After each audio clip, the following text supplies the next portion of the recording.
ஊதும் குழல் காற்றில் தூண்டிவிட்டு காந்தம் போல இழுக்கும்.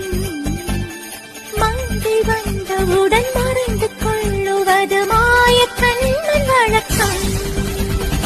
ஆடை இருந்து விட கண்கள் சிவந்து விட காதல் ராதை அலைந்தார். அவளை தேடி அவள் கண்ணை தொலைத்து விட்டு ஆசை நோயில் விழுந்தார். உதடு துடிக்கும் பேச்சு இல்லை, உயிரும் இருக்கும் மூச்சு இல்லை.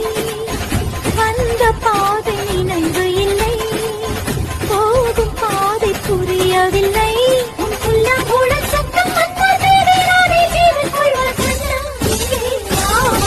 கண்ணீரில் உயிர் துடிக்க கண்ணாவா உயிர் கொடுக்க. ஷேர்